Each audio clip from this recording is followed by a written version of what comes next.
औज़ुबिल्लाहिमिनश्शैतानिर्रजीम बिस्मिल्लाहिर्रहमानिर्रहीम। Welcome back dear students. So आप लोग खैरियत से होंगे। आपको पता है बेटा, हमने क्लास 10th की फ़िज़िक्स का चैप्टर नंबर 20 स्टार्ट किया हुआ था और आज जो टॉपिक आपसे डिस्कस करने वाले हैं वो है 20.9 effects and uses of nuclear radiation. इस टॉपिक में बेटा हम ये जानेंगे कि जो रेडिएशन रेडियो एक्टिव एलिमेंट से निकल रही होती हैं उनका हमारी डेली लाइफ में क्या यूज़ है, हम किस पर्पज़ के लिए इस्तेमाल करते हैं और उनके साइड इफ़ेक्ट्स क्या हैं, ये भी इस वीडियो में जानने की कोशिश करेंगे। तो चलें स्टार्ट करते हैं। थ्योरी वाला है तो हेडिंग्स वगैरह दी हैं, तो कोशिश करूँगा बुक को फॉलो किया जाए, ठीक है। साथ साथ आपको गाइड करते जाएंगे। तो बुक का पेज है 181 और स्टार्ट करते हैं। Ionizing radiation such as alpha beta and gamma rays can affect living organism because it can alter और डैमेज एटम्स और मॉलिक्यूल इंक्लूडिंग डीएनए। यानी कि जो रेडिएशन ये अल्फ़ा बीटा और गामा ये इतनी ख़तरनाक होती हैं कि आपके डीएनए के स्ट्रक्चर को, आपकी जो ऊपर जिल्द है, आपके जो टिश्यूज़ हैं उनको डैमेज करने की एबिलिटी रखती हैं, ठीक है, अगर इनका सोर्स बहुत ज़्यादा हो जाता है। The impact of radiation depend upon the dose, exposure, time and type of radiation. यानी इसमें वो कहता है कि डोज यानी कि कितना डोज इफ़ेक्ट कर रहा है, ठीक है, और उसके बाद इसका एक्सपोजर कितना है, कितनी क्वांटिटी में, टाइम कितने टाइम के लिए वो किसी ऑब्जेक्ट पे कंटिन्यूसली फॉल आउट कर रही हैं, और दूसरा वो कहता है टाइप ऑफ रेडिएशन, इनमें से कौन सी ऐसी रेडिएशन है, क्योंकि हर एक का जो डैमेज होगा, नुकसान होगा, वो क्या होगा, डिफरेंट होगा। तो ये इन चीज़ों पर डिपेंड करती है। नंबर डोज, कितनी मिकदार में फॉल कर रही हैं किसी ऑब्जेक्ट पे, एक्सपोजर भी इसी में ही आ जाता है, कितनी ड्यूरेशन से वो फॉल कर रही हैं उस ऑब्जेक्ट पे, और type of radiation alpha beta और गामा इनमें से कोई भी हो सकती है, ठीक है, और इनका अलग अलग इफेक्ट होगा। आगे नेक्स्ट पेज पे मूव करते हैं। इसमें बेटा आपके इफ़ेक्ट्स ऑफ न्यूक्लियर रेडिएशन ये स्टार्ट हो गया टॉपिक।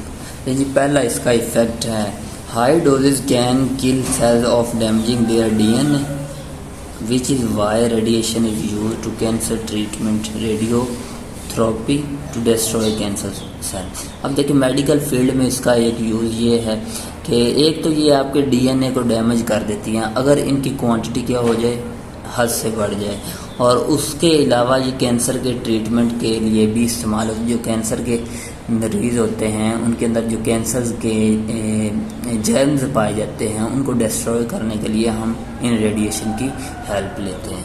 उसके बाद नेक्स्ट है, हाँ अगर इनकी क्वांटिटी बेटा बढ़ा देना तो फिर वो आपके स्ट्रक्चर को क्या कर देंगी, डैमेज कर देंगे। तो हम लिमिटेड क्वांटिटी में यूज़ करते हैं और फिर उससे कैंसर का ट्रीटमेंट करते हैं।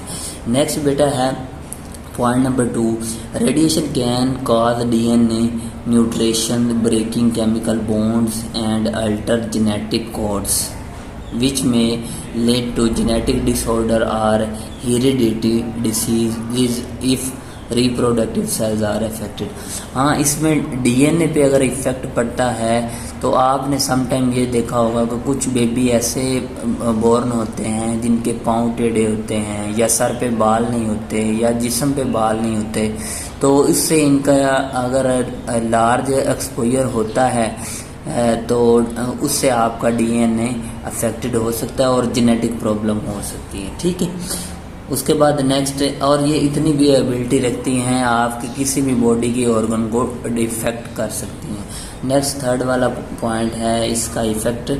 इसके इफेक्ट में long term exposure to low doses increase the risk of cancer by mutating normal body cell. यानी कि इसका अगर लॉन्ग एक्सपोजर होता है ना, चाहे आप लो क्वांटिटी में इसे यूज़ करते हैं, फिर भी क्या करेगा वो आपके सेल को ना कि डैमेज करेगा बल्कि आपके बॉडी के टिश्यू को भी डैमेज करने की एबिलिटी रखती है। For example too much ultra violet radiation, UV से रेज कहते हैं, ultra violet radiation from the sun can lead to skin cancer. हाँ अगर डायरेक्ट अल्ट्रा वायलेट रेडिएशन आपकी बॉडी पे आके हिट करें ना तो आप फिर कैंसर के पेशेंट बन जाएंगे, ठीक है। उसके बाद नेक्स्ट है 4 वाला point, severe exposure over a short time can be cause radiation sickness.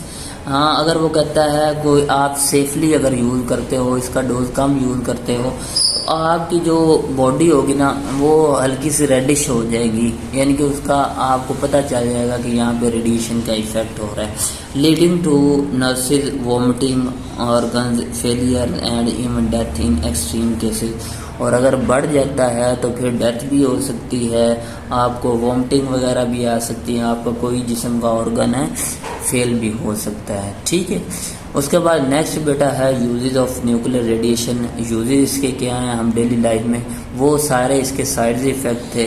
अब हम इसको अपने डेली लाइफ में कैसे यूज़ करते हैं ये हम जानते हैं वन बाय वन। अब देखिए यूजेस ऑफ न्यूक्लियर रेडिएशन में पहला जो यूज़ है मेडिकल यूज़ है।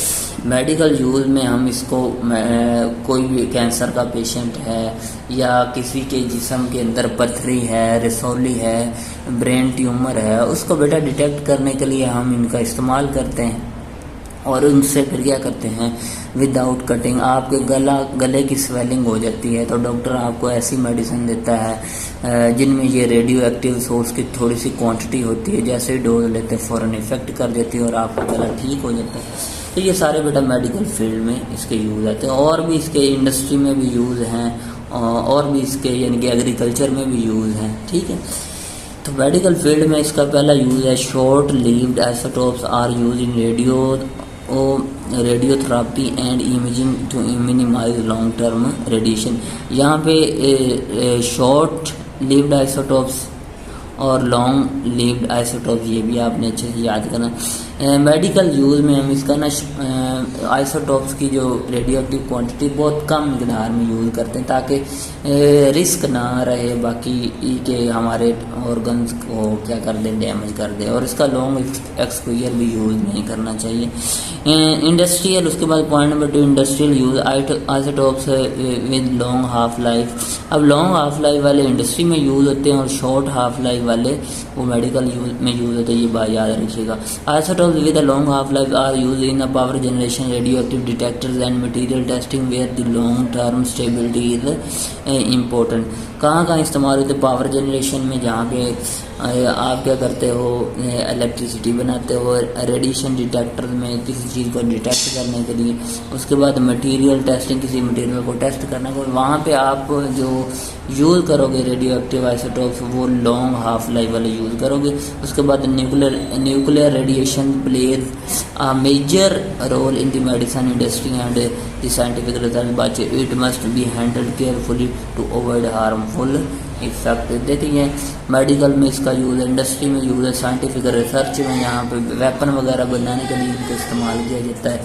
ये जो बॉम्ब बनता है बिल्कुल इसी से ही बनता है। ठीक है, इन रेडियो एक्टिव आइसोटोप से बनता है।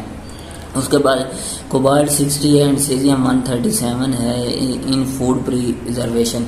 ये दोनों जो हैं ये फूड को लॉन्ग टाइम के लिए सेफ रखने के लिए हम इन रेडियो एक्टिव एलिमेंट का सहारा लेते हैं और इससे हम जैसा कि पिकल वगैरह अचार जिसे कहते हैं वो लॉन्ग टर्म के लिए हम क्या कर लेते हैं, इनकी थोड़ी सी क्वांटिटी यूज़ करके सेव कर लेते हैं। और भी बहुत से खाने की अशिया जिनमें ये यूज़ करके उनको लॉन्ग टर्म के लिए सेव किया जा सकता है। Gamma rays from these isotopes kill bacteria in the food. जो गैमा रेज होती हैं वो जब फार इस पर करवाई जाती हैं बैक्टीरिया को किल कर देते हैं। Increasing in shelf life of without affecting quantity.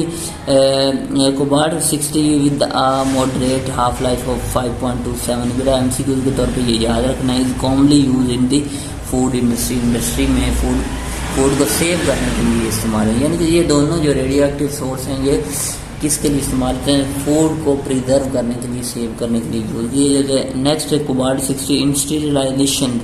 Gamma radiation are use in sterilization medical equipment killing the bacteria और various without damaging the e material.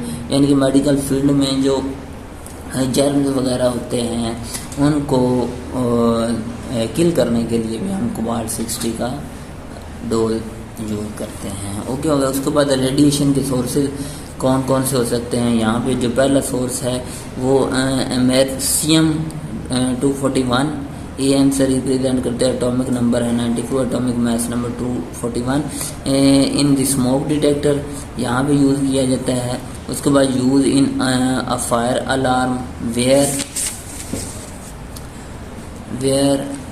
alpha particle ionize air molecule creating an electric current. When smoke enter, the current is disrupted, triggering the alarm. Its long half life is 432 years, make it ideal and long term use. तो बेटा ये आपने अच्छे से ये याद रखने हैं।